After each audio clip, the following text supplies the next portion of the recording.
Notional maximum को लेकर के one rank one pension fix करने का था। आप समझ सकते हो कि नॉशनल मैक्सिमम, वो ये मिनिमम कहां से आया आज तक पता नहीं चला। पैसे नहीं है, जैसे जैसे पैसे आएंगे हम रिव्यू करते रहेंगे। तो जो मिल रहा है वो मजे ले रहा है, एक लूट खसोट सी। आज की पेंशन सभी पिछड़े वालों को, अब अगले साल की पेंशन सभी पिछड़े वालों को, अब एक जैसी सर्विस और एक जैसा रैंक, एक one pension, one rank one pension. जय हिंद दोस्तों, वन रैंक वन पेंशन की आपको हिस्ट्री सुननी पड़ेगी। आखिर हमारे साथ कब से ये छलावा हो रहा है दोस्तों? जैसा कि पेंशन रेगुलेशन 1964 में बना और हमारी पेंशन को लगातार कम किया गया। पहले ऐसा था कि यदि कोई एक सोल्जर है, उसका सिविल से कोई पे लेवल से मुकाबला नहीं है, क्योंकि वो वर्दी की नौकरी है, 24 घंटे की नौकरी है, जान के खतरे की नौकरी है। दूसरी बात कहता हूं कि इस लड़ाई के लिए क्या क्या हुआ, जनरल सतवीर साहब की जुबानी सुनी। उन्होंने कहा है कि मैंने 5 लाख पत्र अपने जवानों ने खून से राष्ट्रपति जी को लिखे, उन्होंने मेडल जमा कराए और कई रिव्यू कमेटी बैठी, कई इसकी रिकमेंडेशन आई, लेकिन उसके बरखिलाफ दोनों सरकारें चलती रही। दोनों सरकारों ने हमें बेवकूफ बनाया है। कोई भी और हमारा मोटिव है कि जो भी सरकार सत्तासीन है उसके सामने हम इन मुद्दों को रखते रहेंगे। और ये था मामला जंतर मंतर से 3300 दिन पूरे होने के उपलक्ष्य में कायम है। उस वक्त देखा गया जो था, उससे पहले तो और बहुत अच्छा था।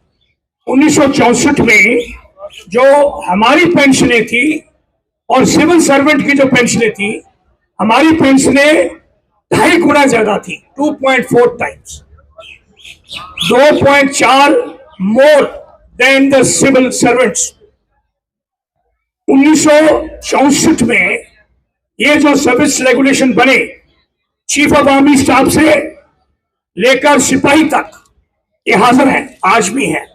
उसमें अमेंडमेंट होती रही, लेकिन जो ओरिजिनल आपके पास है, जबकि चीफ की पेंशनें 1000 रुपया थी और हमारे जो सिविल सर्वेंट जो हाईएस्ट रैंक था उसकी पेंशन थी 416 रुपए 8 आना, 416 रुपए 8 आना। ये जो चलता रहा, पीछे होते रहे हम।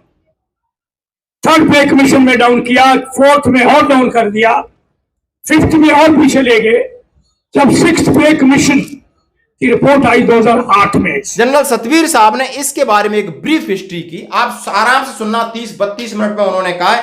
पहले इस गाने को आप सुनिए।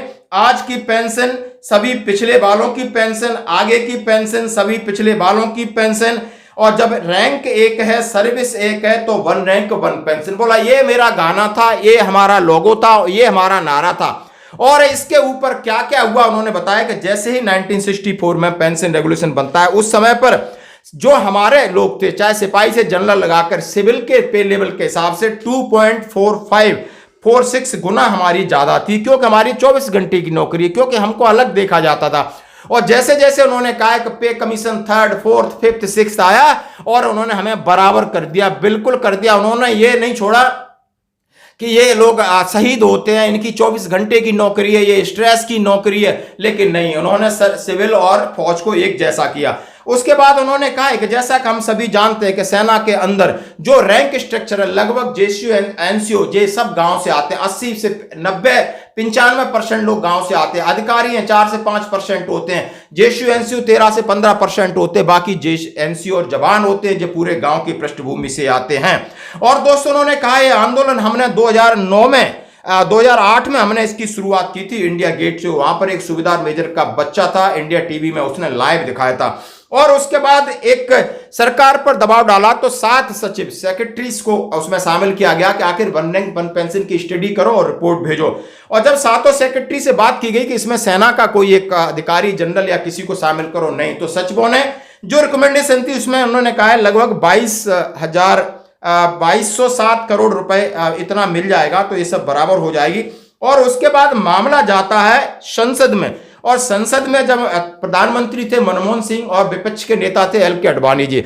जनरल सतवीर साहब कहते हैं मेरी अडवाणी जी से बात हुई, हमने विपक्ष से संपर्क साधा कि सरकार हमें कुछ नहीं दे रही है। और ये मामला जब संसद में उठा तो सीधा सीधा मनमोहन सिंह जी ने कहा कि नहीं, हमने वन रैंक वन पेंशन का इतना करोड़ रुपए दे दिया, जबकि आडवाणी जी ने कहा कि ये गलत है, क्योंकि मैंने उनके पीओ को फोन करके आडवाणी जी को बताया कि ये झूठ बोल रहे हैं। माननीय प्रधानमंत्री जी ने अपनी गलती मानी।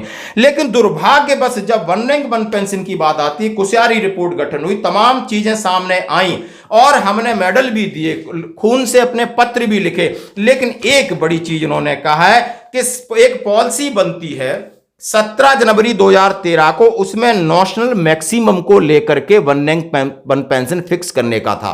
आप समझ सकते हो कि नेशनल मैक्सिमम, और ये मिनिमम कहां से आया आज तक पता नहीं चला। इन्होंने कहा है कि मैंने 63 सेंटरों से पीपीओ मंगाए, लेकिन आज तक हमें मिनिमम का पता नहीं चला कहां से आया। और मैक्सिमम की बात थी, तो सरकार ने वो वादा उसके हिसाब से कहा कि अभी हमारे पास पैसे नहीं है, जैसे जैसे पैसे आएंगे हम रिव्यू करते रहेंगे। 2011 में कोश्यारी रिपोर्ट ने कहा कि वन रैंक पेंशन होनी चाहिए, क्योंकि नए पुराने पेंशन का बिल्कुल बेतरतीब पेंशन है, जिसको जो मिल रहा है वो मजे ले रहा है, एक लूट खसोट सी, इसको एक स्ट्रीमलाइन करना चाहिए।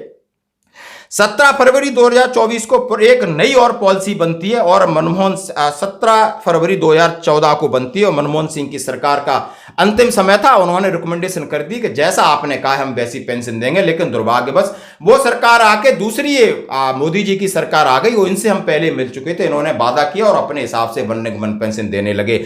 लेकिन दोस्तों मामला नहीं आया, तो हमें सुप्रीम कोर्ट में जेठमलानी जी से मिले, उन्होंने सुप्रीम कोर्ट में कहा, सुप्रीम कोर्ट ने पल्ला झाड़ा कि एक इसमें कोई संवैधानिक छेड़छाड़ नहीं है, जैसी उन्होंने नीति बनाई है उस चीज के हिसाब से वो इंप्लीमेंट कर रहे हैं, हम आपकी कोई मदद नहीं कर सकते हैं। और इस बात को लेकर के आप देख सकते हो कि अभी उन्होंने इसके ऊपर एक बड़ी प्रेस कॉन्फ्रेंस किया और अपने सभी से कहा है कि नहीं, अभी हमको वन रैंक वन पेंशन 3 के लिए उन्होंने कहा है 10 से 12 बार मैं लेटर लिख चुका हूं माननीय प्रधानमंत्री जी को और तीनों सेनाओं के अध्यक्षों को।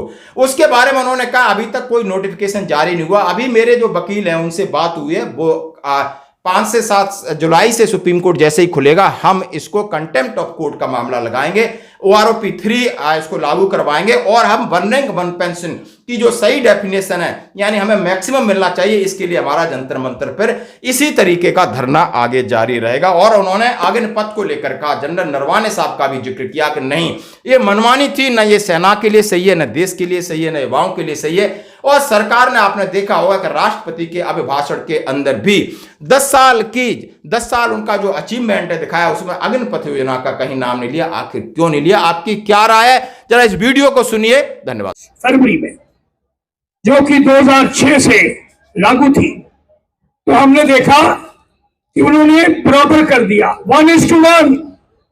हमारे चीफ की पेंशन 45,000 और हमारे सिविल सर्वेंट कैबिनेट सेक्रेटरी की पेंशन भी 45,000, जो कि ये डिफरेंस थे।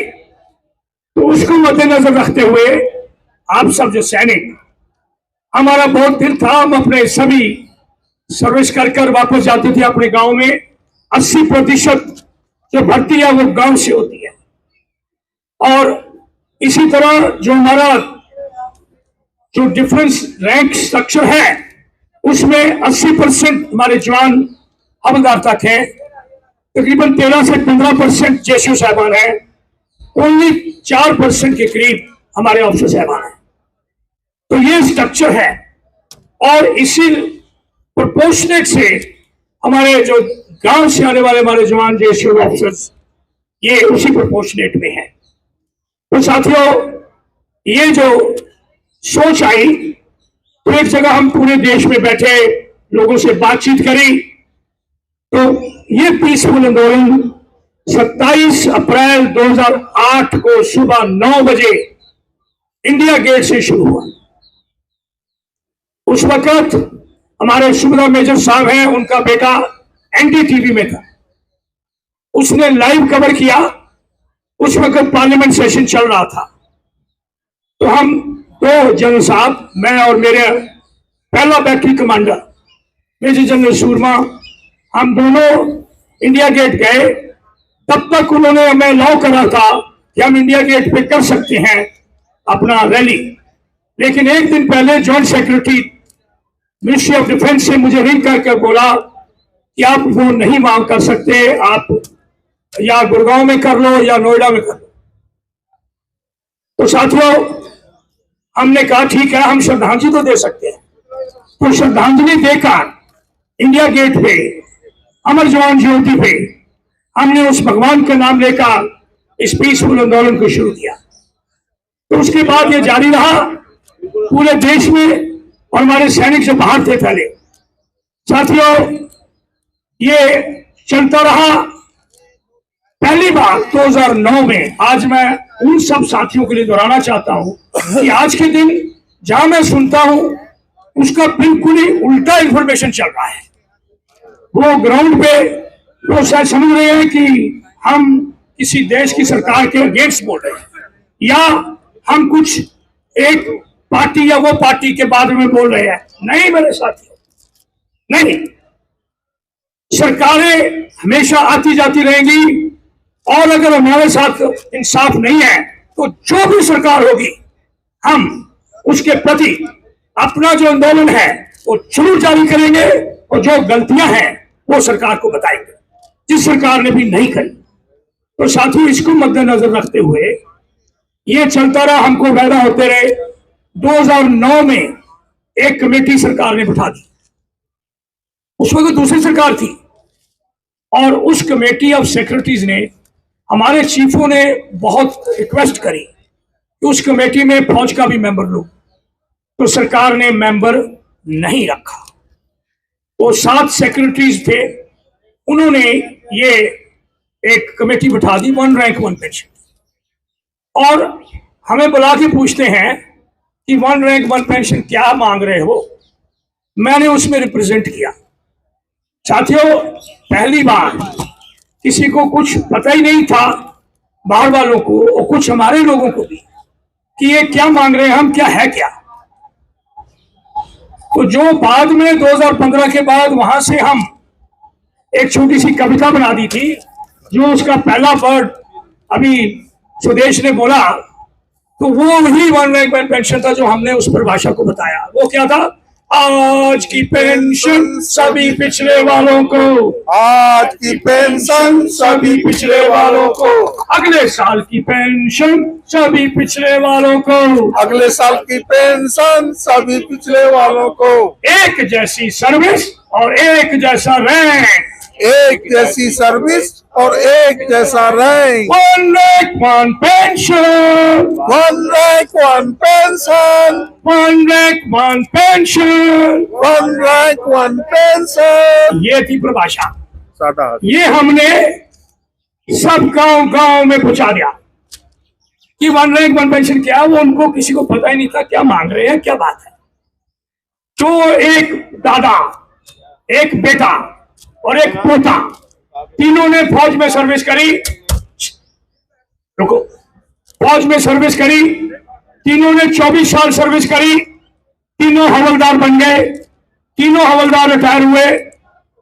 दादे को जो पेंशन मिलती थी उससे सिर्फ वो 1 पाइया बर्फी ले सकता था, और जो पोता था, वो जो बेटा था वो आधा किलो, और जो पोता था वो 1 किलो।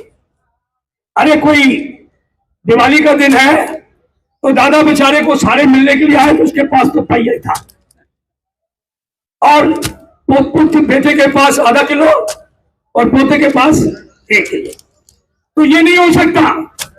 एक ही जैसी सर्विस से हमने काम किया, एक जैसा बात थी। तो जब ये परिभाषा हमने बताई तो उस वक्त के छात्रों सेक्रेटरियों ने मुझे बताया, अरे जनरल साहब क्या आप चांद मांग रहे हो? हमने बोला आप लिख दो, ये परिभाषा लिख दो, और आप उसमें बोल दो कि हम नहीं देते, हम रिकमेंड नहीं करते।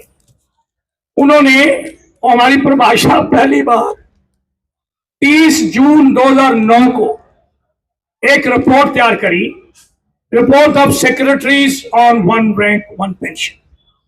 वो अभी भी मेरे पास है, सरकार के पास भी है। इसी पर पेंशन बनी थी, और उन्होंने बोला कि ये मांग रहे हैं, हम रिकमेंड नहीं करते, इनको थोड़ा सा झूंगा दे दो। उन्होंने पहला झूंगा 2200 करोड़ रुपए का दिया पूरे देश के 25 लाख लोगों को। वो भी करोड़ रुपए लागू नहीं किया। 2010 मार्च 16 को जब हम फिर गए अपोजिशन के पास, उस वक्त की अपोजिशन आज की सरकार है, तो हम उनके पास गए, उनको बोला कि ये देखो आप सवाल उठाओ, कौन उठाएगा सवाल? सरकार ने तो नहीं दिया, तो ये देखो इतना ही दे दिया, हमारी बहुत नीड है, हमारे इतना फर्क है। तो उन्होंने फिर जब अपोजिशन के leader, may God bless him, good life और ज्यादा उम्र, अडवाणी जी वो थे, उन्होंने ये सवाल उठाया और हम सारे सुन रहे थे पार्लियामेंट का सेशन। तो जब सरकार उन्होंने उठाया ये पॉइंट, अभी तक मिला नहीं, उस वक्त के प्रधानमंत्री जी के पास कोई बंदा आया और उन्होंने बताया कि ये गलत बोल रहे हैं, हमने तो सब दे दिया है। ये मनमोहन सिंह जी जो उस वक्त के प्रधानमंत्री जी, उसके कान में किसी ने बोला। जब ये बात हुई तो हम देख रहे थे, हमने एकदम टेलीफोन किया अडवाणी जी के पीए को कि आप जाके बताओ अंदर कि प्रधानमंत्री जी पार्लियामेंट में रॉन्ग इंफॉर्मेशन दे रहे हैं, और आप उनको बताओ कि ये 2200 करोड़ रुपया, 2207 करोड़ रुपया नहीं दिया गया।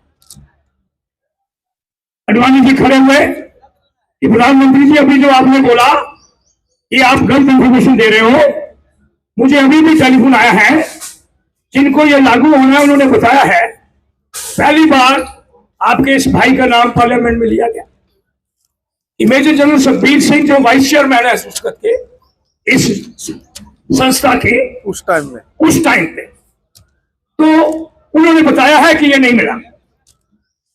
तो वहां तो हलचल हो गई पूरी, जैसे होता है, टेबल उधर उधर हो गए। उस वक्त उन्होंने इंक्वायरी बैठाई और एक्चुअली पाया कि ये नहीं दिया गया। अगली बार जो सेशन हुआ तो मैं सलाम करता हूं, उनको धन्यवाद बोलता हूं। प्रधानमंत्री जी ने कहा कि मेरे को गलत इंफॉर्मेशन दिया गया, और अगले 3 दिन में एकदम फटाफट ये 2207 करोड़ रुपया बांटा जाए। तो पहली बार ये 2207 करोड़ रुपए का थोड़ा सा बढ़ोतरी हमारे जवान जेसी साहब को मिला, ऑफिसर्स को। साथियों ये चलता रहा, लेकिन उन्होंने हमें 1 रैंक 1 पेंशन नहीं दिया।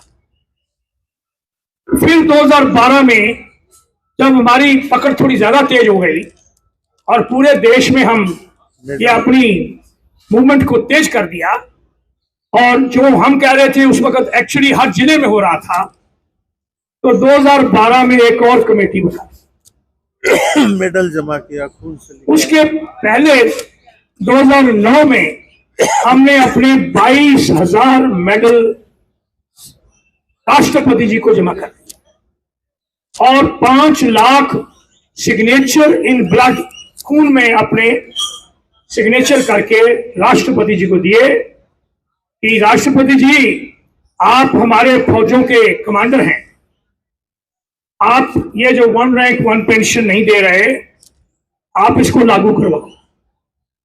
साथियों आज थोड़े दिन पहले, थोड़े दिन क्यों, कल की बात, हमने पिछले साल से शुरू किया लिखना राष्ट्रपति जी को कि हमें जो 1 रैंक 1 पेंशन पूरा तो नहीं दिया सरकारों ने, लेकिन अभी बहुत समय हो गया, ये जो मेडल हैं ये हमने उस वक्त इकट्ठे करे और सबने वॉलंटियर होके दिए। वो जब हम इस संसार से चले जाते हैं तो हमारा परिवार उन मेडलों को हमारी पार्थिव शरीर के छाती पर रखते हैं, ये हमारा धन है। तो हम वापस लेकर सभी को वापस करना चाहते हैं। मार्च 20 को हमने पिछले साल से शुरू कर दिया कहना। साथियों 12-13 लेटर लिखी, और फिर ये पता लगा कि हर वक्त जो भी मेडल हम दे के आते थे उसके ऊपर एक नोट बनता था, और उस नोट के अधीन वो हमारे मेडल भी और हमारे ब्लड के सिग्नेचर वो ESW में जमा हो जाते थे। ESW हमारा directorate of ex serviceman welfare है, वहां जमा होते रहे तरीक ब तरीक। 6 बार उन्होंने वापस लिए। 7वीं बार हम गए वापस करने के लिए, उन्होंने बोला कि अभी हमने बोला कि राष्ट्रपति जी आपने, तो पहले उनका ज्वाइंट सेक्रेटरी ले लेता था, तो जब उन्होंने आप लेने से इनकार किया तो हमने वो वापस ले आए। हम लेके जाते थे, वापस ले आए। तो 7,000 मेडल हमारे ऑफिस में पड़े हैं, 22,000 वो है, 29,000 मेडल है। अभी हमको खोज करते करते, क्योंकि फौजी खोजी तो होता ही है, हमें पता लगा कि ये सारे के सारे 22,000 मेडल रूम नंबर 109M में हमारे आर्मी हेडक्वार्टर में जो उधर पड़े हुए हैं, सेफ है, सही है। उनको वो सफा करते हैं, हमने चिट्ठियां लिखी उनको, और वो ठीक तरह से रखे हुए हैं। अभी जैसे ही वो अलाउ करेंगे वापस करने के लिए, तो हम अच्छे ढंग से अपनी गाड़ी को सजाकर उन मेडल्स को वापस लाएंगे। उनको हर डिस्ट्रिक्ट वाइज तैयार करके एक बड़ी रैली करके वापस करेंगे, और जो नहीं आ पाए उनके घर में पहुंचाएंगे। तो साथियों, ये चलता रहा। 2000